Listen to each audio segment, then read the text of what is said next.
Господи, и любовта да расте към Тебе и вярата, Господи, да расте, Господи, към Тебе. Така че само защото Ти казваш, който успи до край, той ще бъде спасен.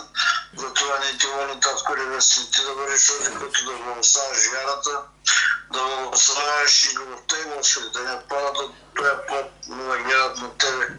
Защото всяко едно добро даване, всеки един добър дар, Господи, идва от Тебе, Татко Небесен. И ние Ти благодаря за това, че Ти си милостив, Твоята милост, Господи, докоса всички братя и сестри, докоси и пастора, Господи, докоси семейството, Боже.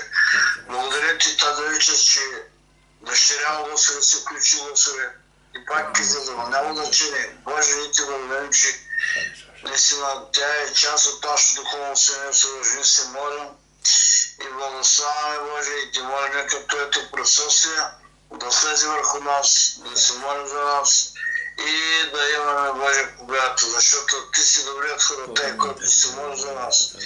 И знаеш, Господи, кога да ни дадеш пълната победа за прославата Ти. Боже, благодарим Ти, че ние имаме Тебе, на Тебе се надяваме и уповаваме. Да се не поставим, но винаги Господи, да ви плаща победители в Христовото име. Амин, Боже, и амин. Слава на Тебе. Амин, амин. Амин. Слава на Господа, слава на Бога. Спреми, какво? Днеска ще говорим малко така върху всеки да ще говорим малко така. Сега, днеска темата ми ще бъде как се отнасяме към Святия Дух, който е в нас. Ще вторя как се отнасяме към Святия Дух, който е в нас. Ще дам и пример цял света. Света обикновено имаме приятели, имаме колеги на работа, има хора, които уважаваме, които почитаме. Ние се отнасяме винаги по един учтив начин, така че да не ги нараним, да не ги нагрубим. И когато има някакви моменти, в които наистина има проблеми, винаги приятелски се опитаме да оправим нещата малко е така. Но тук става дума нещо по-важно. Святия Дух, който е Бог, Той живее в нас. И наистина важно е от нас зависи като християни, как се отнасяме към този, който живее в нас. Разберете ме, без значение какво става в вашия живот. Дали си днеска си здрави, утре болни, утре бедни, други си богати. Това няма никакво значение. Значи, щом си Христов, щом си Божие дете, Бог ще Духа си живее в тебе. И по този начин разбираш, че ти вече не си свой си. В Словото Божие казва, че ние сме храм на Бога, защото Бог живее в нас чрез Духа си. И това е много важно. И вие казвате, че не сте свои си. И това е нещо, трябва да го разберем. Казва така. И не знаете, че вашето тяло е храм на Святия Дух, храм. Място, където Бог обитава чрез Духа си. Който е във вас, когато имате от Бога, и вие не сте свои си. Значи самото Негово присъствие в нас ни прави, че да бъдем Негови. Значи това е нещо уникално. И нещо, което е важно, вижте, Словото Божие каза, пръста, съвърне пръста един, а Духа съвърне при Бога, който го е дал. Нашата алтернатива е Духа, нещата да бъдат с Бога. И Бог обеща един ново небе, нова земя, вечен живот, ново тяло, нещо, което наистина няма как да го разберем. Но всичко това го приеме с вяра. Сега важно е и Словото Божие ни дава ясни предупреждения относно Святия Дух, да се стараем да не го огорчаваме. Защото има и думи, които са много опасни. Словото Божие казва, че относно Духа, сега казва Словото Божие, тук искам да прочета. Има едни предупреждения, които са важни. И Словото Божие казва, не огорчавайте Духа, който е във вас. На друго място казва, не оскърбявайте Духа, на друго място казва, да не похулите Духа. Това са все важни неща, които наистина искам така днес да може така да дам малко яснота относно тези неща.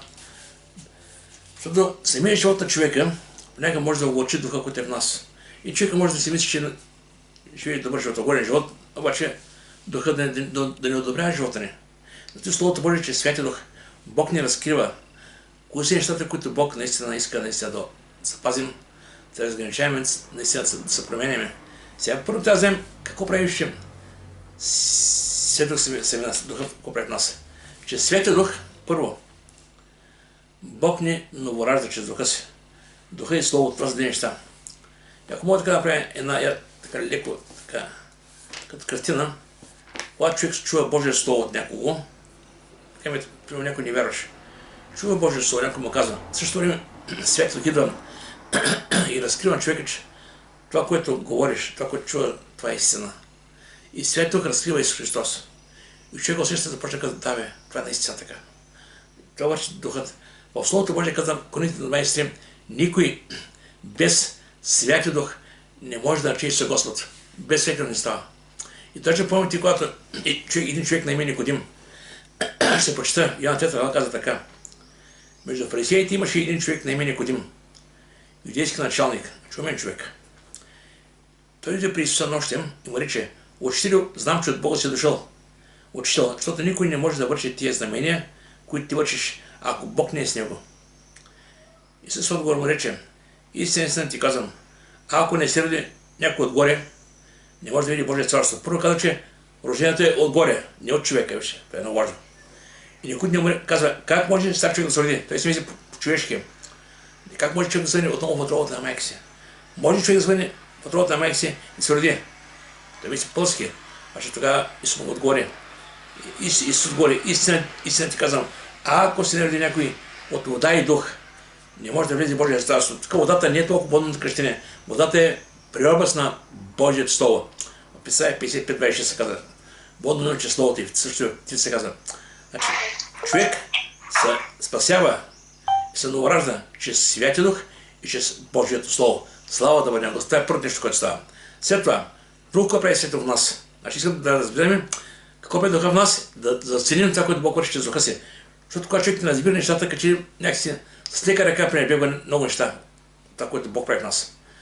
Не знаем, че Христос умря на кръста на Голгота. Той преря кръвта си, умря греховете ни, умря възкъсна и се отиде. Но изпрати Святия Дух. И Словото Божие казва, че чрез Духа ние сме новородени.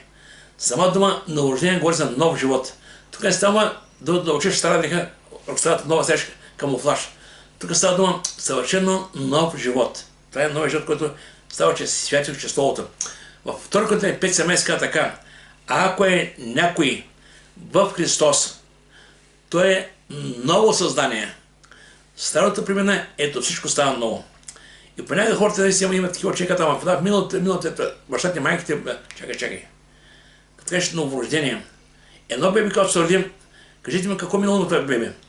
Няма миналото било в утробата майка му. Е така е християна. Когато се новородим, миналото, че е забравено. В Словото Божие Евреи 10:17 казва така: и греховете, и беззаконията ви няма да помнят завинаги. Твоето минало е погребано. Забрави го и те. При християните и да проблем тогава, когато започват да възкресяват миналото си. Малко това и пак ставаме там, където се били. Това е страшно ответима. И сега, друго, което прави Словото Божие, Святият Дух ни помага в нашата немощ. Това е много силен стих. Знаете, никой без Святия Дух не може да справи християнския живот. Значи ще кажа защо. Когато началото вярва в Господа, си казва сега: добре, повярва в Господа, ама ще имам самите грехове, които те върша. Какво ще става с мене? Накажеш потом. Как ще става моята работа? Искам да ти кажеш тогава, когато почваш да молиш и да си Святия Дух и ти дава увереност, полека, нещата, слабости, пороци, грехове, Господ ти помага да ги промениш. Сам не можеш да се справиш. Но Словото Божие казва, вижте, Римляни 8:26, така също и Духа ни помага в нашата немощ. Когато човек заяви, че е немощен, без Господа не става, тогава Духа дава сила. Писание 57:15 казва така: Бог обитава на високо и свято място в вечността. И там, където има съкрушено сърце и разкаян дух. Точно тогава, когато кажеш: Господи, аз не мога сам. И той да каже: ти не си сам, аз съм с тебе. Значи, радите, Бог е добър. Той ни помага в нашата немощ. Нещо, което още прави Бог. Ще ви кажа тези неща, какво прави Духа в нас и после ще ви кажа какво е Словото може да ни като предупреждение, как се отнасяме спрямо Него. Защото той е в нас. Така че е в нас той. Въпросът е как се отнасяме към Него. Като към приятел или към нещо, което не навълнува. Значи жалко е, когато, вижте, помните Марта и Мария, поканя Христос. Марта се прожда дъщата, като Исус беше там, какво толкова? Мария си на дъща Христос. Ако ние приемаме Христос, продължаваме да я караме как сме карали преди. Какво толкова? Не съм вярващ, да някой отима в църква неделя. Това не е християнство.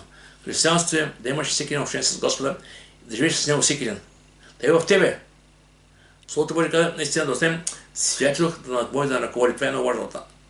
Понякога хората приемат Христа, а продължават пак по своите истории. Сега искам да направя, искам да чакай.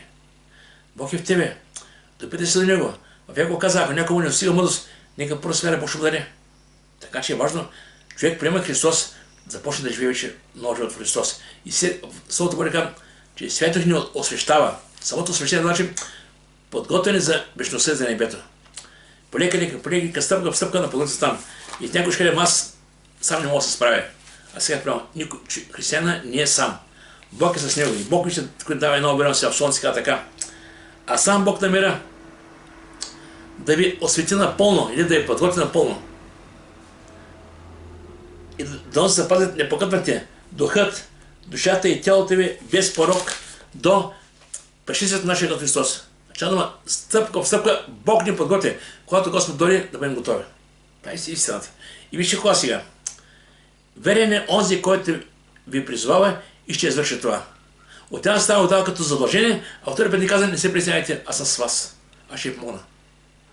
Разбирате колко е важно нещо. Знаеш, че Бог е с тебе и Той ще ни помогне в нашата немощ. Сега в Йоанна 17:17, когато Исус се молеше, в молитвата се моли за ученици, за апостолите и за тези, които ще появят след Него. И за нас се моли реално. И той каза така, Отче, освети ги чрез истината, Твоето Слово е истина. Или подготви ги. Подготви за момента, в който ще да ги взема. А в Евреи 12:14 така, търсете мир с всички и онова освещение, без което никой няма да види Господа. Виждаме, че всеки от нас се нуждае от промяна. Тази промяна става чрез Святох, чрез Словото, но и не става и без твоето решение. От тебе зависи дали се покоряваш и ще кажеш, аз това ми стига. Разбирате, християнството е промяна. Това не е едноличен акт. Днеска се покаях, днеска отида на църква, вече съм край, няма нужда да ходя повече. Това не е християнство. Християн, ние отиваме там, Словото Божие, не представяйте да събирате, както някои имат обичай да представят. Но колко повече времето продължава, толкова повече трябва да събираме. Да може наистина да се препътим Господа, да може Бог да ни променя, да чуем Божия глас, да чуем Божие Слово, наистина да разберем Неговото и да вършим. Сега, в Йоанна 6:63, самия Исус на своите апостоли каза така, плътта нищо не ползва. Моите думи дух са и живот са. Плътта, тази плът какво ползва? Тя рано и късно се отива. И Христия Соломон каза така, пръста се върне пръста, а духа се върне при Бога, който го е дал. Че важно наистина духа ще да бъдат при Господа. И когато ти при Бога наистина да чуем тези чудесни думи. Ела добри и верни слово. Това е наистина Бог да направи така, да покаже милост. След това друго, което е важно, приема каза, че Бог ни прави храм чрез Святия Дух. Какво значи храм? Храм е мястото, където Бог обитава. Сега много пъти, като мислим храм, веднага правим една асоциация с един православен храм, при църква там и казвам, там е Бог. Сега, тук Словото Божие казва, че ние сме храм на Бога, понеже Духа живее в нас. Значи, вечният Бог, Създател на небето и земята, е избрал да дойде да живее в човека. И въпросът е, ние как се отнасяме към този, който живее в нас? Като съквартирант или като господар? От нас зависи. Сега ще наукивам, в Словото Божие има определени предупреждения, с които наистина така искам да малко да набегна. Сега, също Святия Дух също той е силата в нас, силата. Самия апостол Павел в Римляни 7 глава каза така, сама си знам кое да правя, ама плътта ме изкара и винаги мисли едно, а върши друго. И каза, окай наш човек, кой ще разбере казва тялото в тази смърт. И тогава после накрая каза така, благодаря на Бога, има избавление чрез Христа нашия Господ. Има избавление. Сега искам да кажа, че човек без Свети Дух няма как да живее християнски живот. Може да се опита, може да се мъчи, не се получава. Свети Дух и чрез Него Слово и стъпка в стъпка вървим по Неговия път. Пътя, който е учава Господ за нас. В 1 Йоанна 4:4 Йоан, любимец на Христос и ученици каже така, този, който е във вас, е по-велик от този, който е света. Кой е света сега? Говори за духа на този свят. Света е дявола, сатана. Света има нечисти духове, има демони. Това е света. Обаче, този, който е във вас, значи сега дума, ние в себе си имаме силата, имаме потенциала, се противопоставим на всяко нещо, което се върху нас. Но понякога съм чувал, той дявол е много голям, той е много... Чакай, не се занимай с дявола. Противете се на дявола и той ще бяга от вас. се противим, когато имам Господа. Бог си Божи яйца, дяволът той си има работа с Бога, не с нас. Бог ще даде сили да предявяваме всяко нещо. И сега в Тимотей каза така, защото Бог не е дал дух не на страх, а на сила, любов и себе владение. Сега, Божието слово предупреждава, сега то са няколко неща, да кажем. Ще дам после пример за това нещо. Че след може да бъде, буквално да видите, читам, оскърбен, огасен и похулен. Това са много силни думи. Някой ще какво значи това? Това са предупреждения да внимаваме, да не оскърбим духа, да не угасим духа и да не похулим. Значи, какво значи оскърбен? Може да бъде между двама човека, какво оскърбяват? Когато се нараняват и други, говорят си неща, които се нараняват и накрая се скарват и не се тръгва, други се на край и накрая казват, нищо не става точно, не ми е приятел. Но духа е в нас и той ни каза, аз искам да бъда с вас. И вижте сега, има нещо, което е важно. В Словото Божие казва, че когато ни учим за Бога и Бог идва с духа си, ще го прави сега, каза така. И когато и вие като чухте Словото на истината, срещу благодействие на ваше спасение, когато като я повярвахте, бяхте запечатани с обещание свето запечатане, което е зло за нашето наследство, да бъде изкупено при решението на Бога, да бъдете за похвала на Неговата слава. Тук нещо има много хубаво каза така. Запечатане залог. Сега дума, той каза, не искам да се притеснявате, вие сте мои. Се притеснявайте. Това значи сега. Има сили, които така, псалми така, много са неволите на праведния, но Господ извелчи тях. Значи неволите, скърбите, на друга се казва, Петро скърби ще преминете в Божие царство. Изпитанията, трудности, що са неща, които ще преминем. Но никога не трябва да се представим, защото Бог е в нас. Божий дух е в нас. Захария каза така, не чрез сила, не чрез мощ, но чрез духа ми каза Господ сила, чрез духа. Именно святият Божий дух, който е в нас, той ни дава сила да преодоляваме всяко изпитание, болести, страдания и всичко, което преминаваме. Слава да бъде на Господа. Сега, трябва да знаем това, което може да скърби Господа, това, което може да огласи духа и това, което може да поли свети дух. Вижте какво значи да огласи. Представете една печка, когато гори, е добре. Когато слагаш дърво, гори. Когато спреш да слагаш дърва, тя изгасва. За жалост има и християни по такъв тип, които в началото, когато вярват в Господа, тръгва с вяра в Бога, с радост им, горе за Господа. Наистина са амбицирани за много неща. Частото Божие, прибъдват, посещават църква. Наистина виждаш и хора, които горят, които плачват след се. Но, после идват грижите, идват изпитанията, идват изкушенията, идват ежедневните грижи. И който човек каза, аз няма време за всичко, няма време. А Соломон, казва Словото Божие, има време за всяко нещо и срок за всяка работа под небето. Така че не трябва времето, Бог дава това време, да можем правилно да разпределяме. Така че не трябва да се оправдаваме, че няма време. Сега ще дам пример с Словото Божие, каза така. Сега, Давид, много интересно вижте, това е още Стария завет. Ще дам се един пример в Стария завет, да видим колко е важно наистина да почитаме духа, който е в нас, да го уважаваме. Ако да го не виждаме, той е в нас, трябва да показваме почти уважение към него. Тук сега Давид каза така, сърце чисто сътвори в мене Божие и дух устойчив или постоянен обновяй в мене, дух постоянен. Да не ме отвориш от присъствието си, нито да отнемеш от мене святия си дух. Колко е опасно. Да отнемеш така от мен святия дух. Ще дам сега един пример в един човек, който имаше духа, а после духа се отиде. Що? Имаше причина. Ще дам първият цар на Израел, той беше Сол. И сега ще показва Сол сега. Първо царе, 16 глава, 13 стих. Сега Сол, ще прочитам и малко по-назад. Бог като го избра, Сол началото на всякъде, където отиваше, имаше победи. Бог беше с него, имаше победи с победи. Но видим и когато Бог му говореше, Сол започна да се разгордява и да не върши внимание на Божието думи. Направи два големи греха, ще кажа. И за този грех Бог му каза, тъй като ти отвори Словото Божие, и аз отворям тебе. И какво става сега след това? След това Бог изпрати Самуил, къде иди в Есеевия дом, там имам един човек, който се потъна за стар. И Самуил отиде, погледна и година, Каза, не, то си накрая видя най-малкият Давид. Той е Давид и го помаза. И каза така. Тогава Самуил взе рога с мирното и го помаза сред братята му, само с Давид. И какво става? И Давид, и от този ден нататък, и дойде със сила Господният върху Давида. Господният дойде, значи той помаза Давид за цар и дори Господният върху Давид. И каза така. Тогава Самуил остана и си отида от Рама. Сега обаче, какво става с царя? Този, който беше принял с Саул. А Господният дух се беше оттеглил Саул. Виждаме, че Господният се беше оттеглил Саул. Защо? Имаше причина това. И зъл дух от Господа му го смущаваше.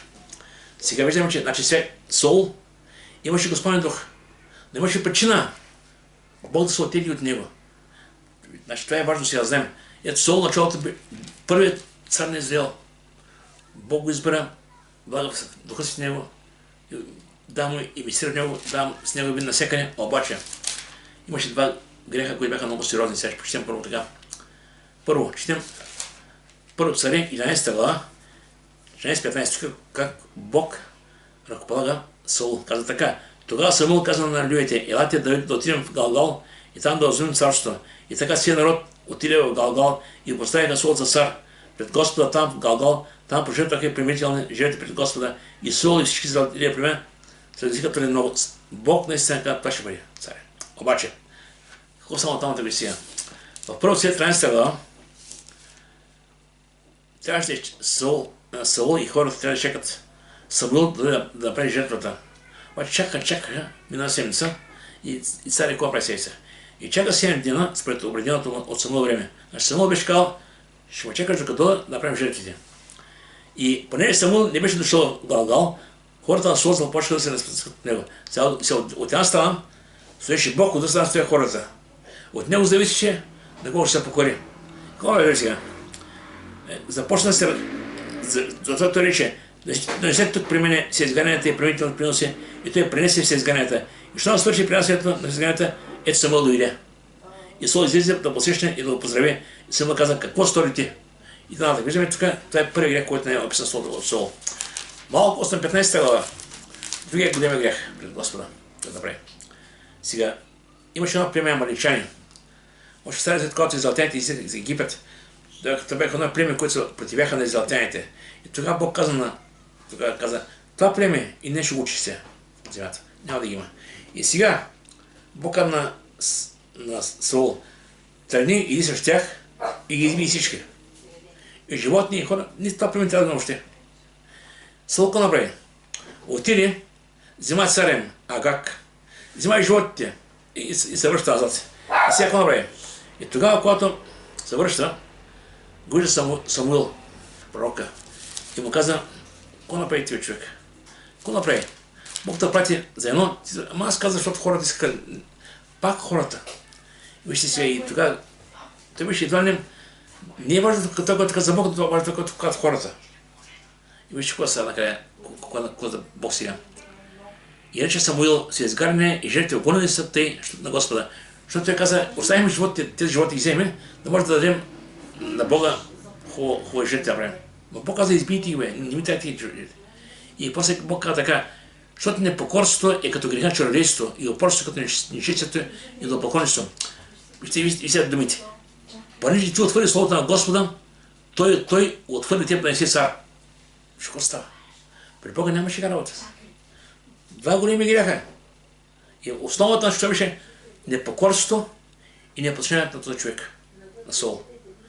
И си ми кажа, че винаги, когато жената земя вършва определени неща, винаги има причина следствие. В Словото Божие каза, какво сееш, това ще поженеш. Понякога женим неща, които не ги разбираме, но за следствие това, което сме посели във времето. И много важно сега. Искам така да бъдем наистина, да бъдем внимателни относно това, което наистина не препреждава в Словото Божие. Сега ние, когато говорим за Святи Дух, много често свързваме Святи Дух с плодите на Духа. Галатяни 5:20. Това е характера. Там каза плодът на Духа любов, радост, мир, кротост, благост, верност, милосърдие, всевъздаяние, дълготърпение. Това са 9 плода на Духа. После другия са в Коринтияни 12 глава, там се казва дарбите. И те ще са важни. На друго място каза, изпълнят с духа. И днес има още повече колкото има в нас. Това говори за едно постоянно пребъдване в Господа. Значи, това не е само душна църква в неделя и цяла седмица ще живее живота си, както се знае, както допреди.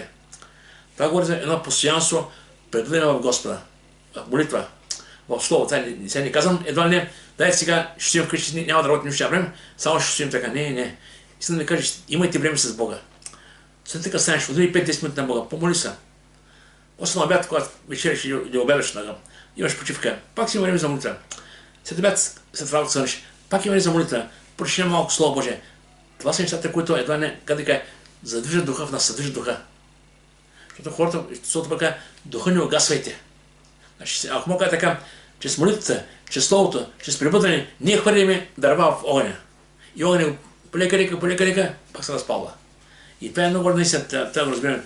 Ще дам определени стихове, за които наистина искам така да внимаваме и да ги разберем сега. Сега, в Ефесяни 4:30 Словото, цитирам няколко предупреждения, казва така: и не оскърбявайте святия Божий дух. Така говори за оскърбяване. Значи, святия дух, който е в нас, може да бъде оскърбен. Сега ще малко ще има какво става. В Първо Солунци 5 глава 19 така: духа не угасвайте. Значи, пещен, като се угасиш, ще изгасне. Трябва да има молитва, слово, пребъдване. Друго казвам, и Матия 12 глава 30 казва: хулата против всякото хулата. Това е страшно. Ще кажа защо. Защото в Матия 20 така казва така. Матия 20:31. Хулата против духа е непростим грях. Значи, понякога човек може да се греши. Може да кажеш против Отец, против Бога, против Христос, обаче против светло хулата е непростим грях.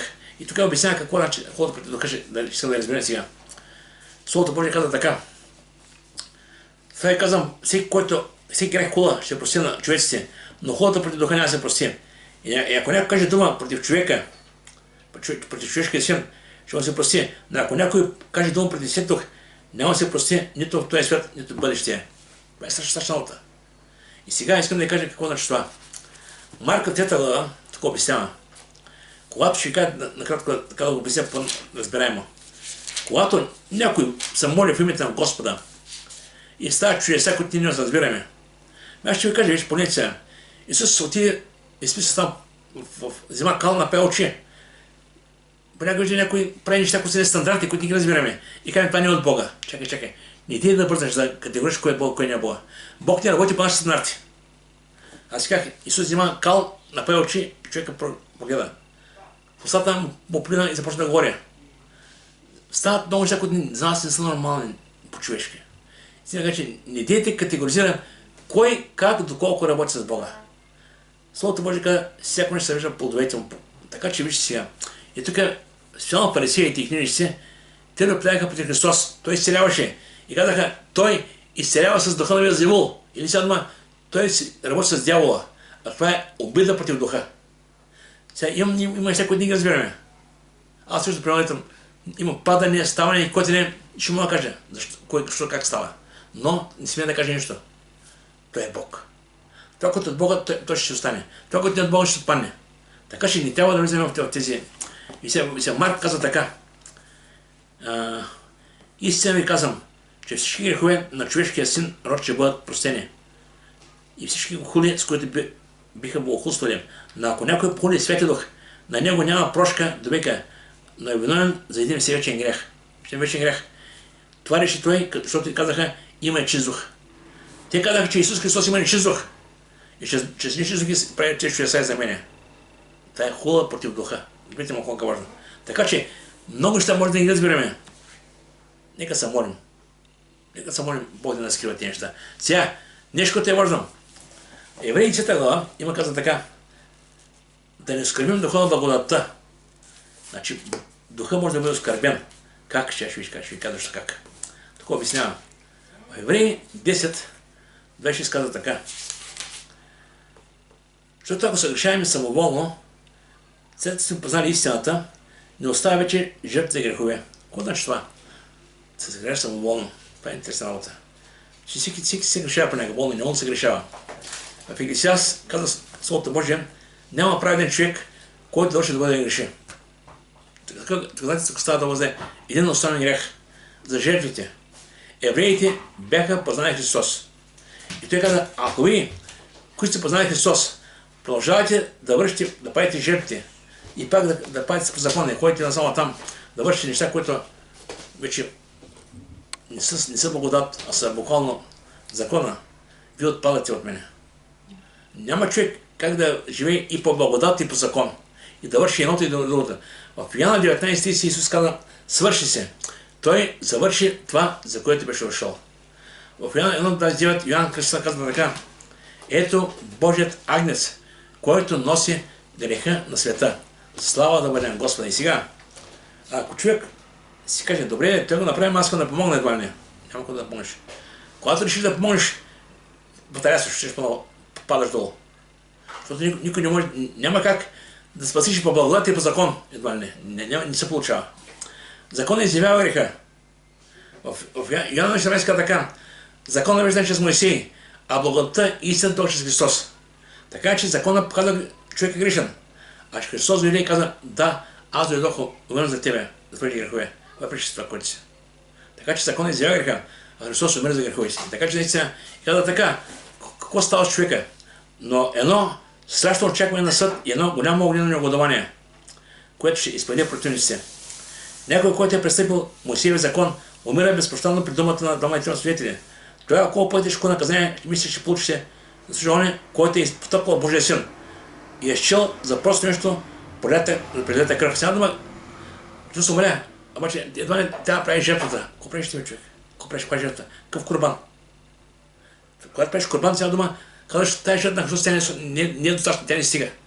И потом ще ти оскърбяваш Христос. И казва така, и е счел за просто нещо пролята през кръв, с която е осветен и е оскърбил духа на благодатта. Оскърбяваш Бога. Така че е важно тези да разбираме. Това е един очень грех, искам да спомена.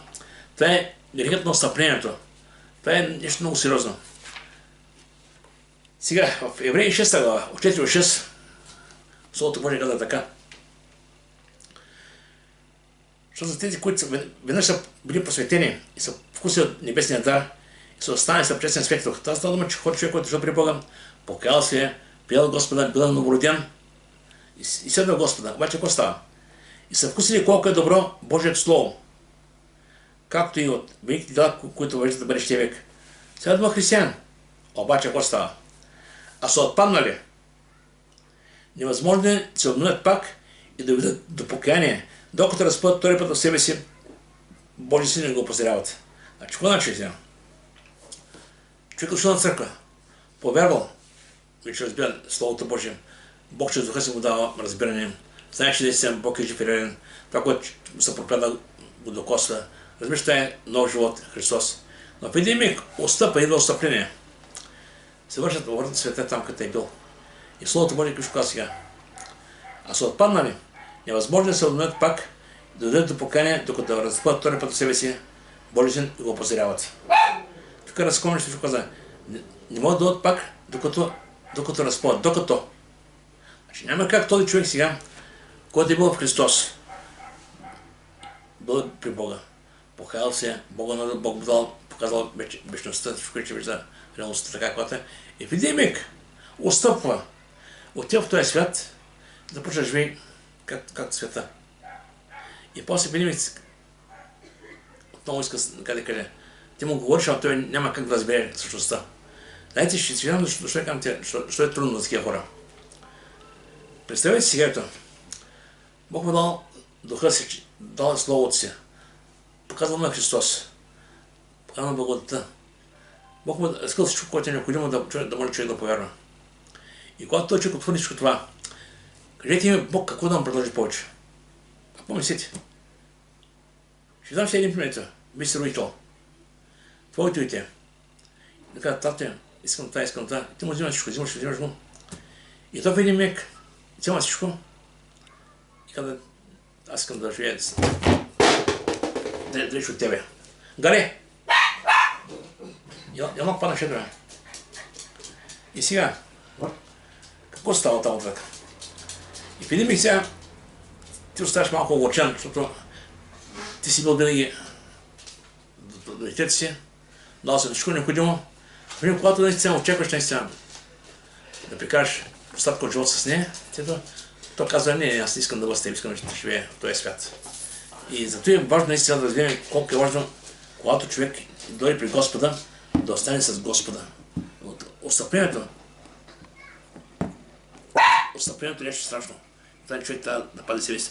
Словото Божие, тези, които са отпаднали, не могат да се върнат отново да бъдат до покаяние. Значи това е много важно. Бог поругаем не бива. Не може да се предявим с Господа. Бог не е човек. Сега понякога като хора, може да ние се огорчим, да се кажем дума между нас като хора. На време прощаваме и се продължаваме напред. Обаче, той е Бог. Той е свят. И тя много да внимаваме. И сега, има в Словото Божие в Солун си 5 глава, говори за поведението на християна, поведението. Значи твоето поведение може да радва Господа, може да го огорчава, разберете ме. И много може да запитаме живота, който живее. Бог как гледа на него? Дали го одобрява? Или просто казва, срежавам това момче за тази душа. Сега ще кажа защо. В първо Солунци 5 глава, 19-20 казва така. Духа не угасвайте. Просто не презирайте. Всичко изпитите, защото доброто въздържите се от всяко зло. Ще видим тук буквално каза, което ако да може да угаси духа. Когато наистина свършиш доброто, а се приемаш към злото, наистина трябва да разбереш, че има неща, които в този свят, които си вършил преди да поставиш Бога, които трябва да оставиш. Има неща, които наистина може да са влияли, да са държали в този свят, те трябва вече да бъдат вън от тебе. Вече когато ставаш християн, вече има нещо друго. Духа е вече в нас. Сега греха, традициите, които се измислят човека, правила и наредби, този свят те го угасяват. Има много неща в този свят, които говорят за Бога, но няма нищо общо с Бога. Сега казва, аз самия това, че правя това, правя това, това е моето християнство. Щом ти правиш това или това, това е твоето християнство, не е Божието християнство. Разберете ме, да следваш Господа, значи да вериш в Него и да усетиш Бог да те води, да ръководи. Словото Божие казва така, проче казвам, ходете по духа и няма да угаждате на плътските страсти.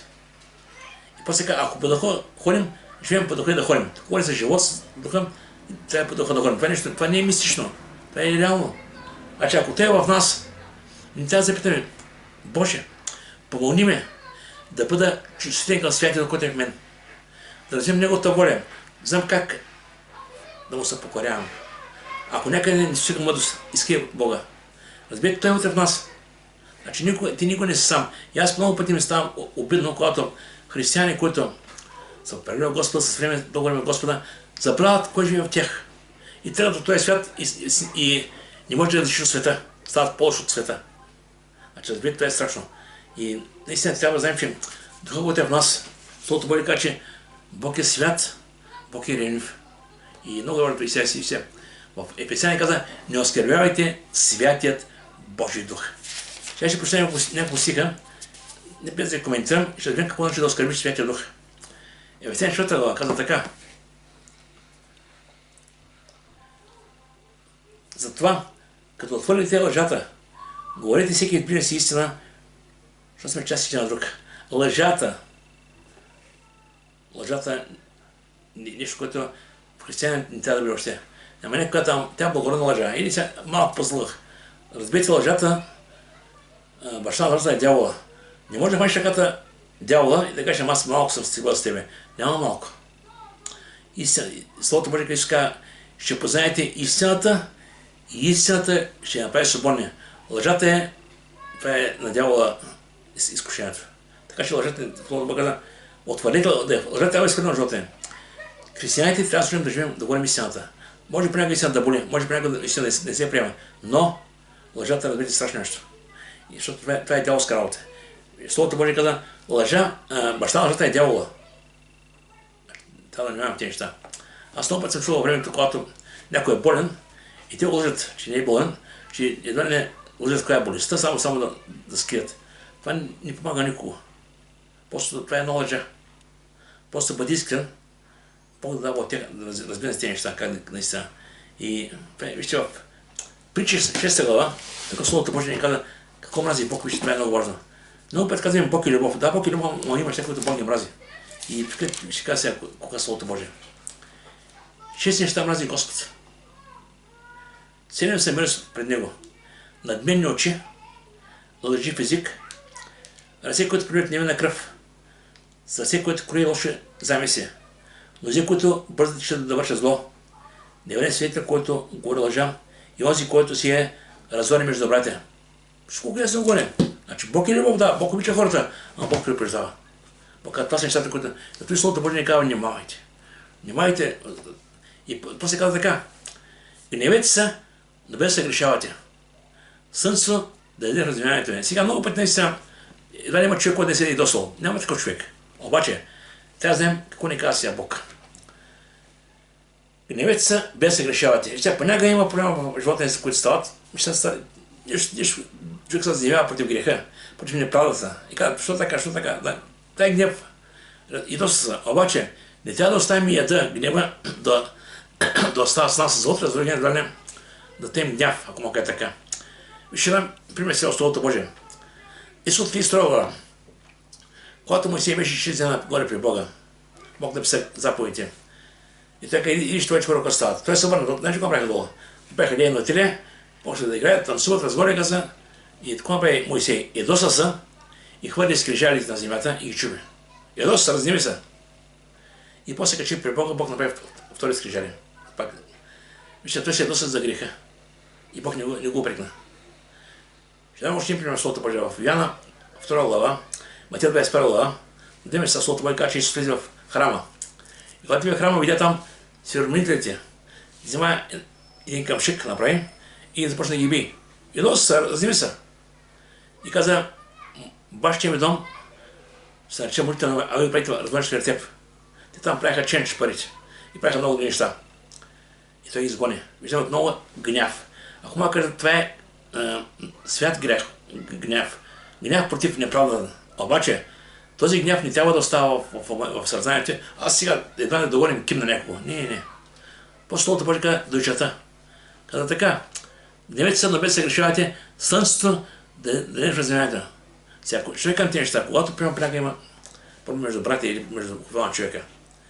И сега, той да прави нещо точно на тебе. И си казва, аз си как ще върна. И сега вече тъиш в себе си този гняв и чакаш момента, в който ще имаш удобен момент, ти да си го върнеш на човека. Това не е угодно. Това не е по Бога. Иска се от тебе да забравиш и да простиш. Да, не е лесно. Ама Словото Божие каза, прощавайте си един друг, както Бог е пресъл Христа на вас. Така че важно е сега да приемем Словото Божие и да се покоряваме. Вижте, при малко Саул, Бог му говореше, не се покори. Бог му говори, не се покори, накрая Бог каза, отивай си, край. И накрая Саул се лоби с една сина си при войската, при една война. Искам да кажа, това не е шега работа. И каза така, нито давайте място на дявола. Значи виждаме тук лъжата, гневът, това са стъпки, които бъдат да място на дявола в живота ни. При аз съм християнин, ама лъжите, ама досъщи са, правиш много неща, които не са наред.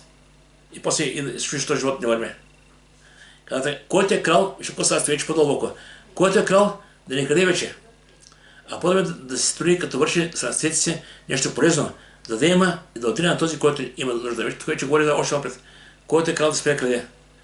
Значи, знаете какво става тук? Ще дам един пример. В една църква, в едно село, има малка църква, 10 човека, и пастор се опитал винаги правил проповеди, така че да нарим някой учи, някой църква или ще стане без хора.